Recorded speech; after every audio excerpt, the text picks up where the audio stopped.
Chapter 6, 20 Questions. When the meals together become regular, it's still not unusual for them to lunch apart. They're both still largely solitary creatures living in a single space. Even when they do eat together, Lem often brings work to the table, and they sit together in utter silence. Quirrel appreciates being able to sit with someone and enjoy silence, and he suspects he always has. Wandering is largely a solitary activity, and in many ways, it is more dangerous to travel together than alone. You hardly know who you're conscripting to your side, after all. And in other ways, it's an imposition in itself to get too close to someone when, tomorrow, both of you could be dead. Or worse, only the one of you. Quirrel has enjoyed his distance. Quirrel has enjoyed his solitude, too. In the silent places Quirrel has traveled to, he sometimes thought that he could hear the sounds of the past, as if the air itself was soaked in the dirt, the residue, the thick, breathable, humid smog of old memories, ghosts in the compost, heavy blood mulch all the way down. Now, at the Relic Seeker's kitchen table, he hears, "There's nothing wrong with being useless. I've been useless from the day I was born. This whole city has been useless the moment it fell. And by the gods, we're still here!" And Quirrel sips his tea and watches Lem's scalpel pick and pry. Quirrel's fingers are tight around the mug, fingers taut. If this is what the rest of his life is going to be, is it not his responsibility to learn to live with it? He holds on to his tea, makes himself sit at this table, fingertips digging into the ceramic, holding tight, like he can make this work with effort alone. 2 days after, the knight walks in. There is nothing about their bearing signaling any kind of apology or explanation for how long they had been gone. They plunk a wrought iron gear on the table and pull out their wallet. "If that's who I think it is, they'd better be clean!" Lem's voice yells from the back. Says Quirrel. "Check them! Not an ounce of dirt on them!" Says Quirrel. The knight looks the same as they always do. Same cloak, same tiny nail, same tiny height, same blank expression, the same solid stance without much other body language to speak of. The same quiet, heavy presence, as if they carry some invisible weight around with them, or within them, or through them. Comfortingly crushing, as if Quirrel might one day close his eyes around them and never wake up. Also, there is a large flying baby bat attached to their back. "Are they clean?" Lem calls. The large baby bat opens its mouth wide and grins. It has teeth. Sharp teeth. Also a blood-red tongue. Also, it appears to be breathing fire. The knight seems unperturbed. "What's that?" says Quirrel. The knight pats the wrought iron gear. "No, my friends, I'm referring to..." The knight pulls out their nail. It has been recrafted yet again, Quirrel sees. "No, not that. Your other, acquisition." The knight looks down at themselves. Pulls out their charms and gestures at 3 new ones. "The child," says Quirrel. The sharp-toothed, bat-winged, fire-breathing baby does what Quirrel can only refer to as a cackle. Its teeth are dangerously close to the knight's face. There's licks of flame coming out of its mouth. The bat child crawls over the knight's head, onto their face, and flops onto the cashier desk. The knight doesn't seem to notice this either. The bat child leans over, sniffs the broken half of a rather rare geode that Lem cracked open last week, tucked away in an oiled rag. Opens its mouth. Quirrel lunges, but the child gets there first, and there's a sick crunch as its teeth go clear through the priceless gems and starts chewing, and Quirrel swears in all 15 languages he'd forgotten he'd learned as he snatches at the little goblin who mews happily and squirms off the desk in a flutter of huge leathery wings, and Quirrel only just manages to snag it by its tail and drag it back to the desk and pin it in place to rip the geode from its mouth, and it's still got bits in its teeth, and Quirrel is really trying not to lose his mind right now because that's crystallized geological history from Crystal Peak, and the knight's bat child just ate it, and before he can try and pry the geode out of its mouth, it burps, spits it up, and then sneezes a burst of fire over the shredded remains, which promptly burst into fire. The knight doesn't seem to notice this either. Your lack of response had better mean the pesky knight was in fact dirty and you chased them out for it, Lem says. Quirrel stares at the small fire that is, actually, slowly beginning to grow to consume the rest of the desk. Quirrel! Yes! Quirrel says suddenly. Yes, I have, and therefore there's no need to come out. Peaceful, empty day without customers as usual. There's a long silence, during which Quirrel seizes a fire blanket and smothers the wreckage, and then... Are you sure? Very sure. For some reason I don't believe you. Am I not your very trustworthy and very honest employee? Says Quirrel, while trying to pat out the burning ashes of the geode. I don't pay you. That wasn't my decision. The bat child's tail thumps happily. Just as Quirrel's got the last embers extinguished, the baby sniffs a delicate grass-plaited pincushion that Quirrel was virtually certain was a one-of-a-kind artifact, and opens its mouth full of serrated teeth and... Smart-mouthing me, are you? Says Lem's voice just as the door opens. Quirrel doesn't think. He grabs the child and shoves it in a desk drawer. There's a loud thump and a fluttering of wings and a very tiny "Nyeh" as Quirrel kicks the drawer closed. The pincushion is missing from the desktop. Gosh dang it! The knight appears entirely unperturbed by having their child shoved in a desk. Oh, you are clean, says Lem when he sees the knight. He sounds disappointed.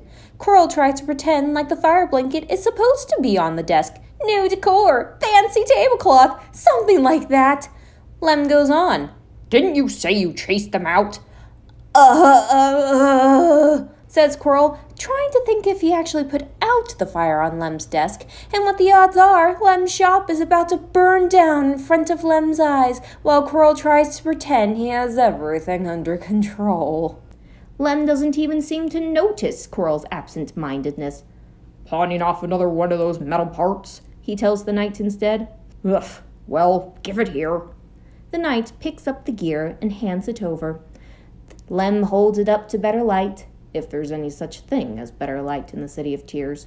The desk drawer thumps. Quirrel pins it shut with a knee and pushes a couple of pencils on top of the fire blanket, like it's supposed to be there. You're lucky these things are halfway interesting, says Lem. What do you say, Quirrel? 600 or 500?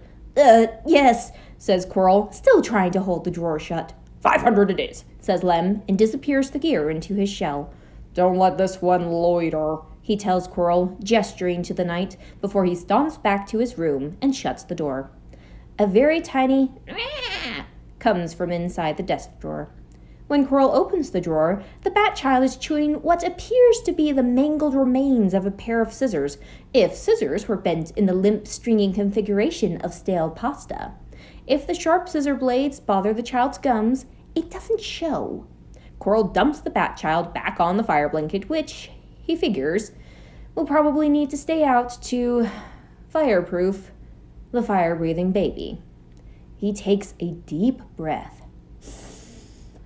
How, says Quirrel, did you acquire this child? The knight seems to think about it.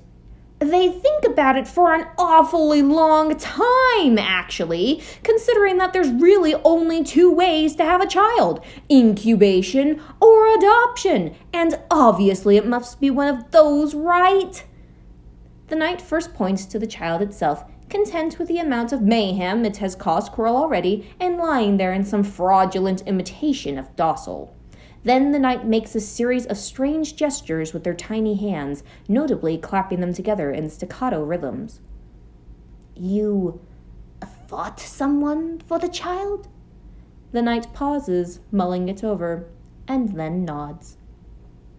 Quirrel's fingers tap on the countertop as he contemplates the polite way to ask why the knight killed Quirrel's beloved teacher and best friend if they were just going to take her life sacrifice and waste it to steal babies.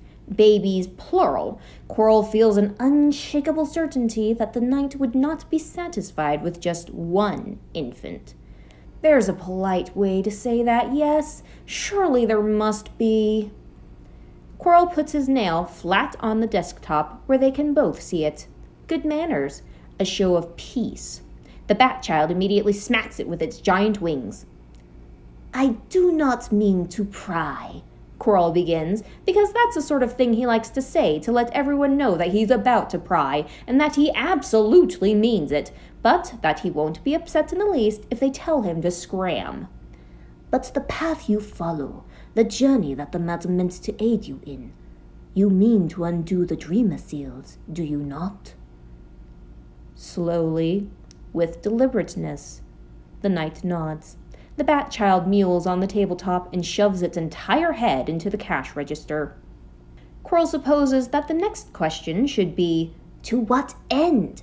Because he's trying to work his way around to saying, why are you wasting time stealing babies? But it is his personal opinion that asking, to what end, is banal, no, treacherous. It would be like asking why the City of Tears stands, or why Lem seeks relics, or why the rain falls. Such questions seek answers that are finalizing. There are never any more questions to be asked if you decide that you want to know why. If you ask any other set of questions, you'll never have any shortage of questions to ask. To ask why the City of Tears stands could never compare to the sheer fact that it does. Infinitely high in ways that Quirrel forgot, since he relocated from the city to sequester himself in the serenity of Fog Canyon all those years ago.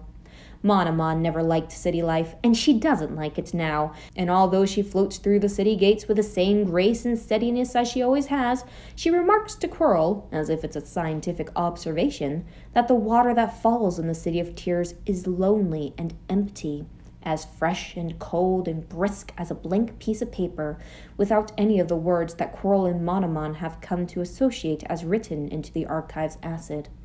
This is hardly my hometown, madam, Quirrel says dryly. It's only a scientific observation, says Monomon, as if she is not routinely and constantly disgruntled that Quirrel doesn't mind their business trips to the City of Tears, and isn't pointedly remarking on everything awful about the City of Tears, as if she could scientifically catalogue what an awful place this is. The City of Tears isn't his hometown, but it was where Quirrel had dabbled in the city guard before he left for the archive, and he supposes some nostalgia never hurt anyone. The rain hits Quirrel's mask freely, and he looks up, turning the eye sockets of his mask to the cavern ceiling. There are so many strange faces wrapped in masks of every shape and fashion, milling at the feet of giant spires, stretching up to the cavern ceiling that goes so high that Quirrel can't even see it.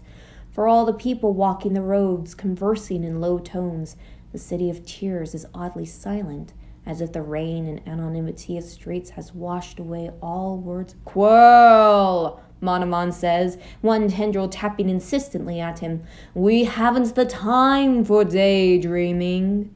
Yes, of course, they have an agenda to meet. Quirrel was the person who put together that agenda himself when he received an agenda in the mail from the Soul Sanctum that was, frankly, a dismal mess, without names or places or times whatsoever, that had ticked him off thoroughly for a good few days for the sheer disrespect it dared to show towards the teacher Monomon. Quirrel, Monomon says again, even more insistent. Her mask turns down towards him, her gray head wrapping soaked through, plastered to her membrane, wrapping her eyes in shadow.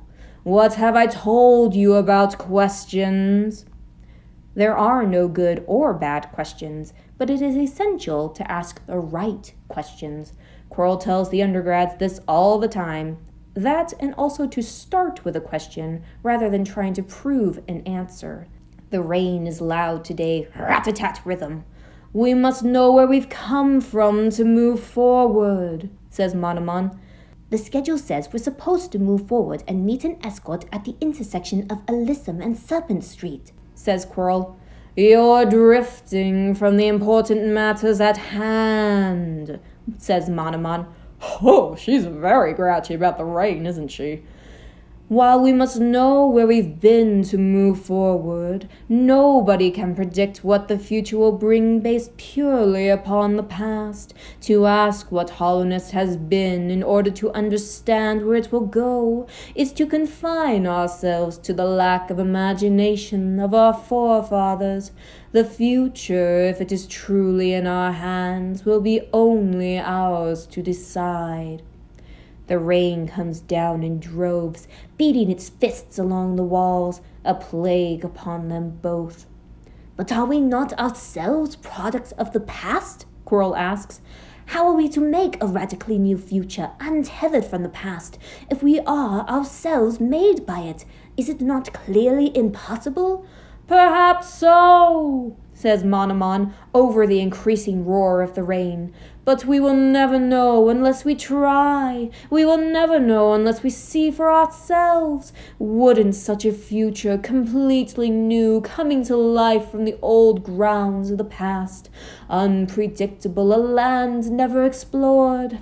After all this time, wouldn't tomorrow be a wondrous sight to see? There's raindrops sluicing down the windows. Quirrel can't stop staring at the glass pane. Quirrel, says Monomon, if we are to go forward, to see the lands we've never seen before. On the other side of the glass is a shelf full of relics, a desk, a shopkeep standing at the cashier counter.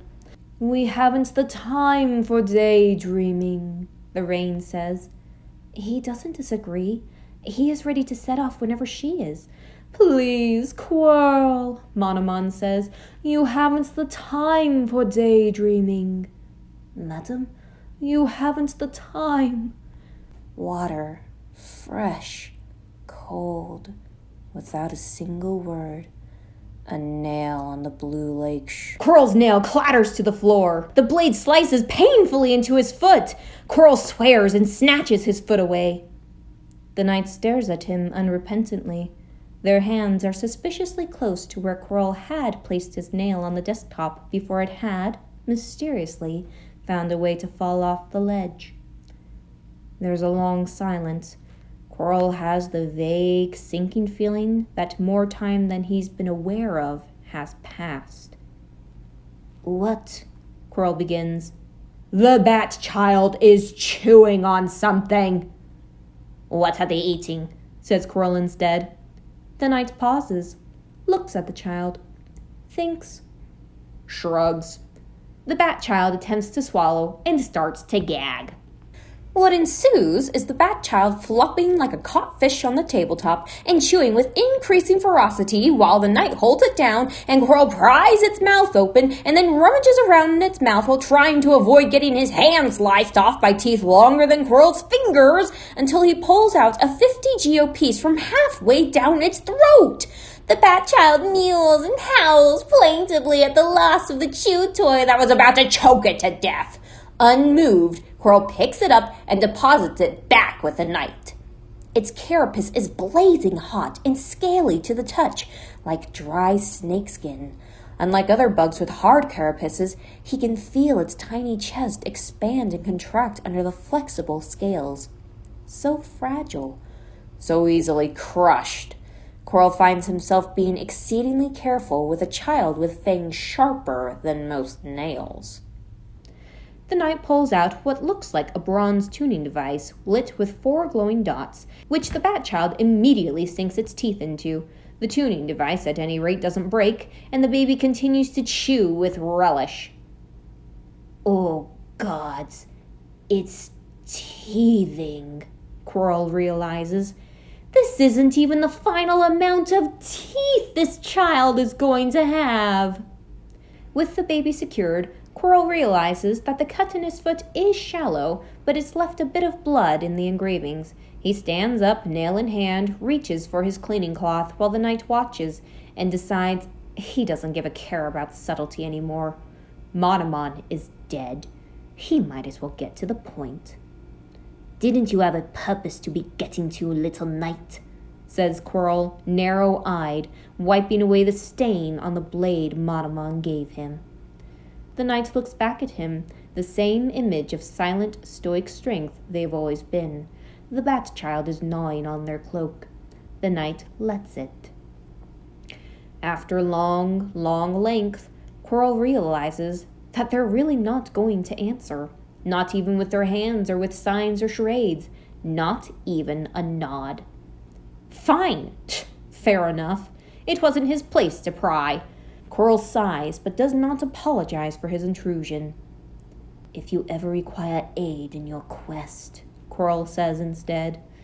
The knight nods, not in request, but in blank acknowledgement. They might as well have said no. Then they point to him. "If I require aid?" Quirrel says, amused. "What on earth would I need aid for? I have a roof over my head, more than enough food, company more often than not. Living here hasn't been bad at all." The knight only looks at him. Quirrel makes himself smile. Living here hasn't been bad at all. Living here hasn't been bad at all.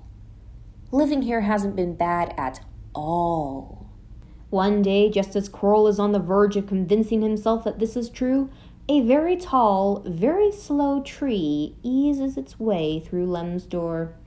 Now, Quirrel has no idea what's going on, but in situations like this, the options are usually reduced to fight or flight, and therefore Quirrel immediately resigns himself to the unfortunate possibility that he might have to fight a tree.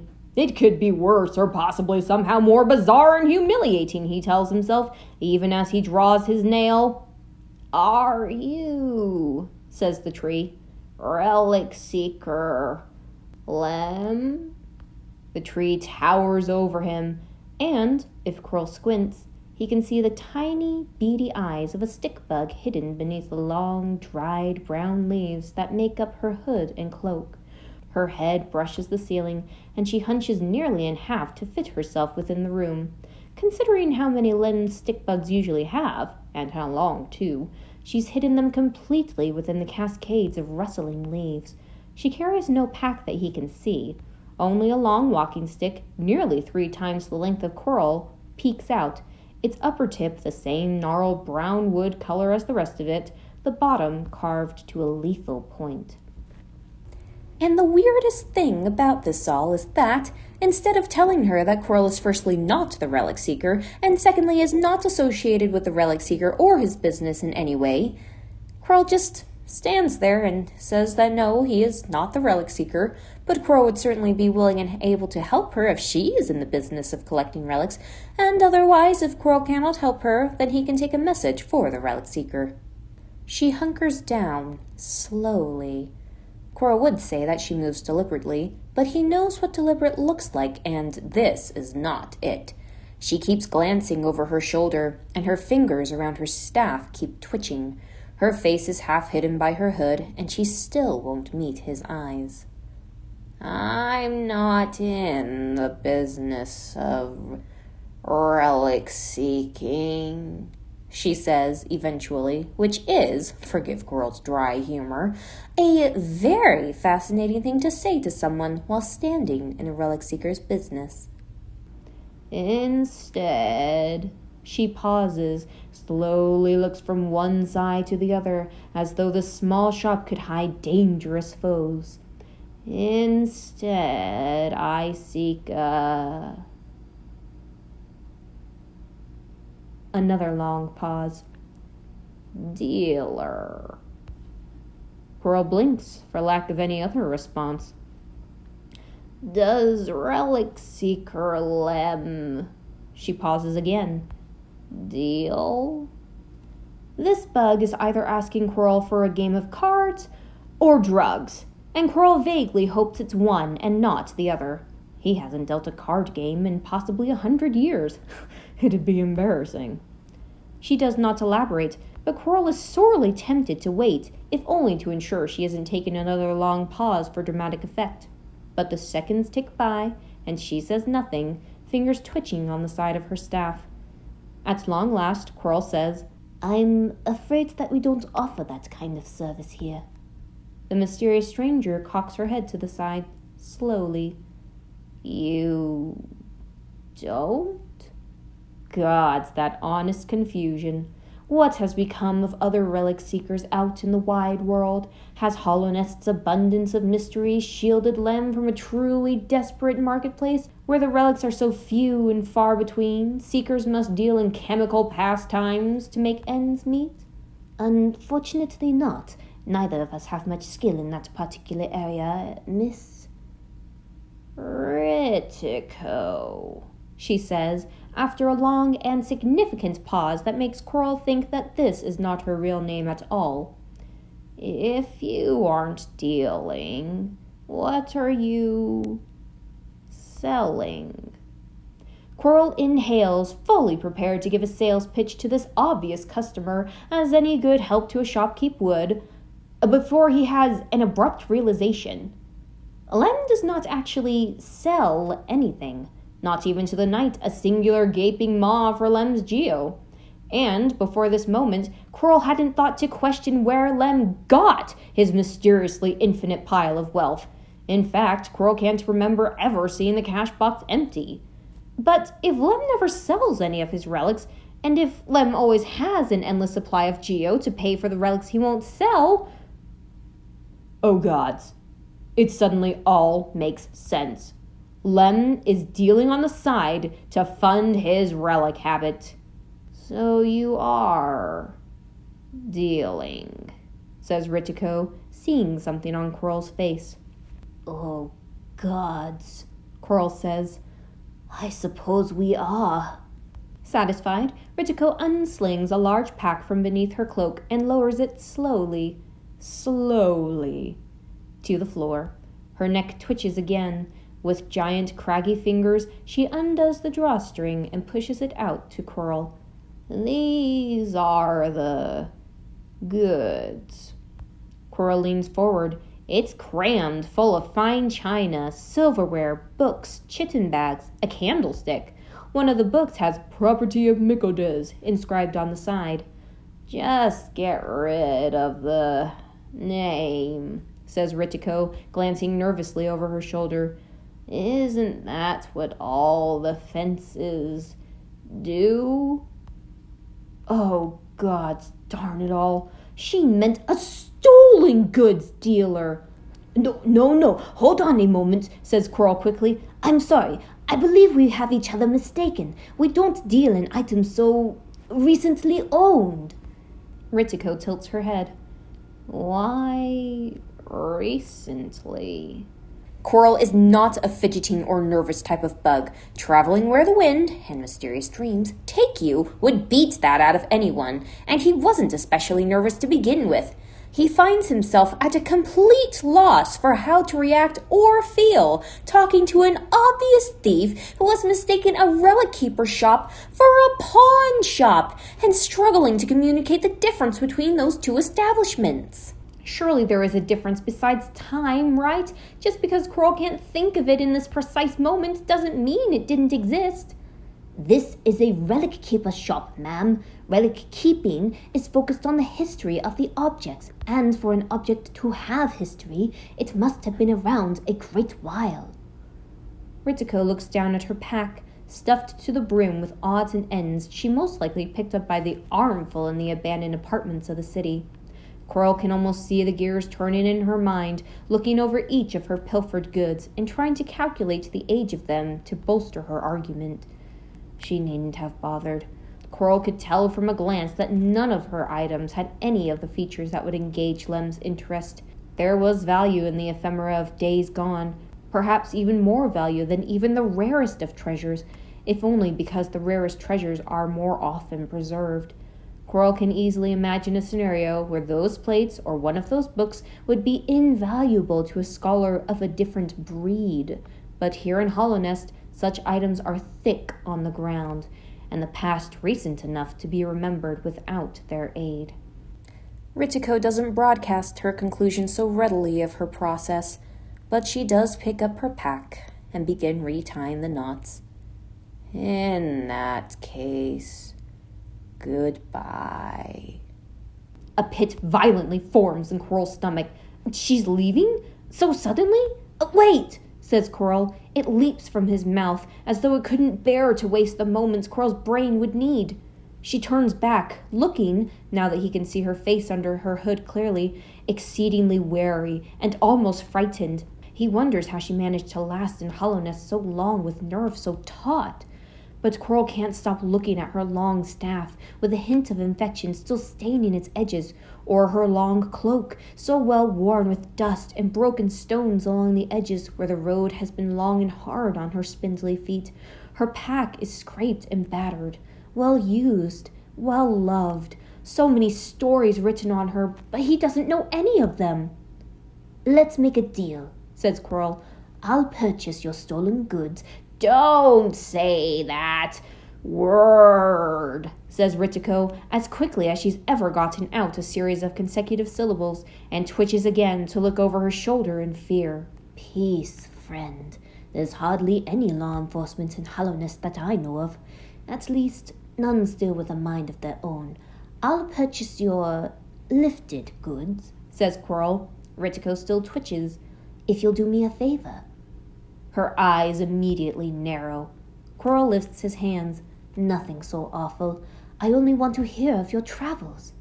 Rather than relieved, her eyes grow more suspicious. That's it? That's it, says Quirrel. Please, take a seat. Tell me where you've been, how you found Hollownest. Tell me about your wanderings. Ritiko eases her way back inside, more slowly than ever before. Quirrel waits, a comfortingly non-threatening presence standing still behind the counter. No traps here, no sudden movements, only the honest curiosity of the bored and wanderlustful. Quirrel silently counts to 5 score in the time it takes her to settle into the seat he offered. Even as she sits, she doesn't remove her bag or let go of her staff. Perhaps that explains how she has made it so far. What do you want to know? She says at long last. Quirrel smiles. Whatever you'd like to tell me. Surely you've seen some amazing sights in your travels. I can tell just by your garb and gear. You've walked a long ways. Ritiko glances down at herself and looks back up at Quirrel. I'm not good at stories. Quirrel nods sympathetically. A common malady in these times. Maybe tell me about your home to start with. Where are you from? Ritiko pauses again. Or, no, freezes. It goes on far too long to be a pause. For the first time since Quirrel met her, she stops twitching altogether, as if she can hold absolutely still and make herself unseen to the predators nearby. Oh, perhaps your most recent stop then, before you came to Hollownest, Quirrel says, smoothly moving along the conversational track. Ritiko doesn't relax, but some of that stiffness does leave her shoulders. The last kingdom I saw, Snowy Shore. She casts her gaze over Quirrel's head, as though her memories occupy that space, and she can see them better by looking there. It was cold, wet too, constant frost and icicles, harsh place with harsher rules, but pretty. Quirrel can imagine. In bright daylight, the kingdom must be a glorious rainbow of light, refracting through every surface, misted by the nearby sea every night, and shining anew every dawn. The picture comes to his mind so clearly and vividly, Quirrel can only wonder if he's been there before. Ritiko stumbles over her story. She was not being unkind in her assessment of her storytelling skill, but, despite that, Quirrel hangs on every word. As she speaks, the homes and businesses of Snowy Shore take shape in his mind's eye. Sturdy, multi-level domes constructed out of clay, but always covered by a thickly packed layer of ice. The dazzling crystals made every building shine, but even aside from their obvious beauty, the snow provided vital insulation from the deadly chill of the night air. The cold might have been less constant if it hadn't been for endless wind from the oncoming waves, blowing freezing mist over everything. To settle there was to either love the chill or tolerate it. Anyone who despised it moved. But the cold aside, Ritiko spoke fondly of the place. She talked about all the good nooks and crannies one could find between the tightly packed buildings, the snow-dazzled visitors with deep pockets, many shops with distracted keepers, Everything a thief could want, even the rarest treat, a good crew. While Ritiko lived there, she ran with a local gang that called themselves the Spikes, so named, she said, because they were as ubiquitous as the icicles over everyone's heads and just as deadly when they struck. They did a little of everything, picking pockets, breaking into homes, taking and selling whatever they could get for shells. Shells! Quirrel says, fascination clear in his voice. It is no less than his 15th question, all spoken with equal enthusiasm. Every detail Ritiko mentions lights up his mind with even more curiosity than before, a burning desire to add more detail to the picture in his mind's eye. Money. The governor put a seal on a certain kind. That was what everyone traded with. Quirrel takes out a single geo piece from the cash box. A wonderful similarity. We also use shells here in Hollow Nest, though I suspect ours are a bit older than Snowy Shores. He tosses the geo her way, and she catches it without issue. Yes, much younger. Treasury collected new shells once a year. She does not return the geo, but honestly, Quirrel can't say he expected her to. Spikes tried to hit the treasury on new shells day once. It went poorly. Shoddy. Ritiko's fingers curl around the geo. Had to skip town. I didn't like that. Snowy Shore was nice. I can imagine. Tell me, what of the shore itself? Question 17. It had taken until question 17 to ask about the shore itself. Was the beach close to town or some distance away? Ritiko looks back to that spot over Quirrel's head for another long minute. A short walk from the main square, but some homes were right on the shore. The water was always cold, too cold to swim in, but it was bright. Snow met water on the beach, and all kinds of rocks and creatures would wash up on the sand. I used to collect some when I had a spare hour. Quirrel soaks in this description like a thirsty, unwatered plant. A proper shore! How the sea sparks the soul! It's been so long since Quirrel smelled salt on the wind. Pray tell, did you keep any? I would love to see them if you have. Ritiko pauses again, not locked up in fear so far as Quirrel can tell, but still in honest contemplation. Quirrel manages to hit 7 score before she speaks again, but he's pleased to hear her say, Wait. She digs through her bag, checking various pockets slowly and methodically. It gives Quirrel time to appreciate how many pockets and hidden compartments her pack contains, concealed in the linings, straps, and folds on what appeared to be a simple pack. Quirrel suspects he hasn't even seen a quarter of them when Ritiko finally emerges from her search, clutching a smooth stone. She holds it out to him, but pointedly doesn't actually hand it over. Part of Quirrel thinks, clever, and another part thinks, how sad.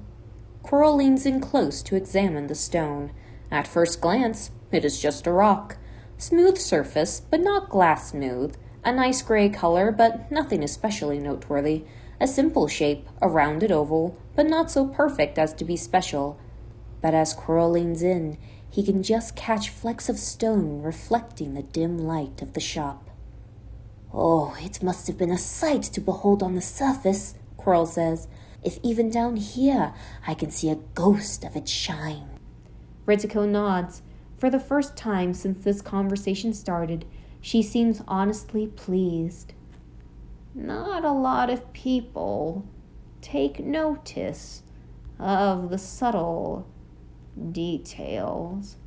Someone who does is a rare treat. She pulls the stone back towards herself. You're right, but only in the correct light. And that's why I kept it. It looks ordinary unless you know how to see. Quirrel nods. An important skill in my line of work. An eye for detail can save your life. Ritiko looks at him doubtfully. As a shopkeep? I'm not. Quirrel thinks. Am I not keeping a shop right now? Ritiko glances at his nail. She shies away from the sharp blade. Are you a fighter? No, not that either. But wasn't he supposed to be? Wasn't he given this nail because he was good at cutting down the bugs before him? Wasn't that part of his job, defending Monomon's seal? But he'd left the city guard, hadn't he? Because he'd hated fighting? But he was good at fighting, and he'd enjoyed being talented even if he didn't like fighting and violence itself, and the ability to defend himself had been his best and only travel companion in the worst of places. So he was at the very least grateful for his ability with the nail. Wasn't half the reason why he'd been given Monomon's mask in the first place because he was good at fighting? Hadn't that been half the reason why he'd been chosen to wander in the first place? Ritiko snaps her fingers, except it happens in slow motion at Ritiko's usual glacial pace, so no sound is produced, and Quirrel has to sit there and watch her rub her fingers together for 5 whole seconds. Ah, she says, then you are a student researching history. A student without a teacher? Quirrel asks with a short laugh. There's a word for that. An academic, maybe, or a scholar. Quirrel really hates this conversation. He rubs the blade of his nail nervously, remembers what Ritiko said about being a fighter, stops touching his nail. Ritiko tilts her head. Perhaps you used to travel? Quirrel takes part in Ritiko's favorite pastime and pauses. Freezes, maybe. It somehow is tricky telling the difference from the inside. Yes, Quirrel says slowly. I once did. Ritiko nods. Only now she doesn't ask for elaboration, but Quirrel still feels himself giving it. I wandered without much reason, going where I pleased, traveling across the vast wastes between kingdoms. Sounds awful. Quirrel looks out into the empty air over Ritiko's shoulder and sees the endless wastes, dotted with kingdoms like the sky is dotted with stars. There is no rest for a wanderer while on the road in this kingdom. You're lucky to have such a safe place to stay. Quirrel forces a smile. He's very sure it comes out pained. I suppose I am. And in exchange for this story, you will take the goods. They haggle for a bit over the price, which Ritiko clearly lowballed to begin with, and then Quirrel did the reflexive shopkeeper thing of dragging the price down even lower. He finds that he's good at bargaining, too. He gets Ritiko to agree to a criminally low price. By the end of it, every inch of him feels nauseous. He's a shopkeeper now. He's a shopkeep. If he's not a shopkeep, he's a servant of Monomon, entrusted with a nail gifted to the highest of knights. His entire stomach feels like it's been replaced with dread and squirming worms. Then I'll be off, she says slowly. I have many places to go yet, and many private properties to visit. She puts her empty pack on her back, disappears her hands into her cloak, pulls herself up to her towering height again, the tips of her antennae brushing the ceiling. Quirrel recognizes the motions of a traveler preparing for a long and dangerous road. He sees in his mind himself doing those exact same motions, could feel himself doing them if he tried. But he's a shopkeep, he's a guard, he's a student, he's... I will, says Ritiko, be back. Stay safe out there, says Quirrel, like he's heard 1,000 different shopkeepers tell him once, long ago. She inclines her head, only half listening, and Quirrel knows with certainty deep in his shell that, like thousands of other travelers passing by 1,000 other lonely shopkeepers, he is never going to see her again. Quirrel knocks on Lem's door, behind which Lem is huddled under his blankets. Relic Seeker, says Quirrel, I feel like it is in your interest as the owner of this business to know that I just purchased about 200 pounds of stolen goods in exchange for hearing a traveler's adventures. Says Lem. Wonderful. I'm glad this won't be a problem, says Quirrel, and then shuts the door before Lem properly wakes up.